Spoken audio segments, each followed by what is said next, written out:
Alright, so I cut some 3" by 1/8" flat bar. And I forgot what the measurement was, but yeah, just pounded this out on the anvil into that circumference, which should fit the drain that I'm fixing.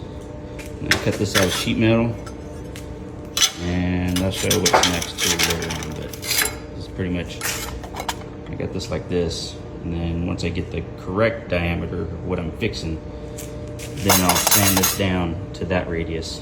That'll be next.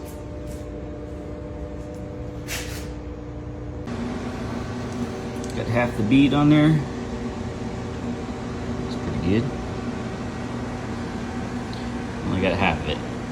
So now I'm waiting for, I know this radius is pretty good, but I'm gonna fit it in and make sure it's perfect.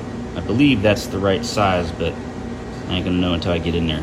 So I might have to tweak that out or tweak that in. So I left enough room to do that, and then I'll do the rest of the welds.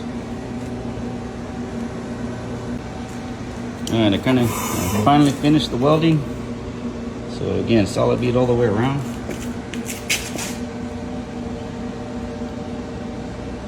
And I did have to kick it out a little bit.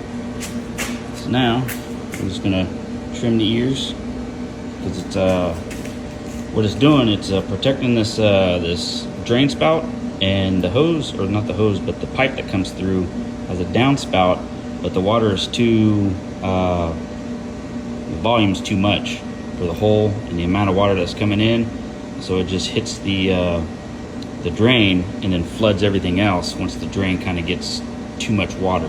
So I'm building this guard in there so that hopefully the water will kick down and more will go down into the drain and less out in the area.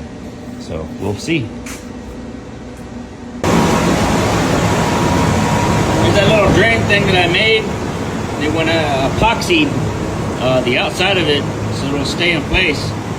But this was the hose that was throwing the water out. It's creating this mess. So we're hoping that with this block, all the water will come up there, it'll flush around and stay here and not be as wet around here. There might be a little bit, but I don't know. We're gonna see.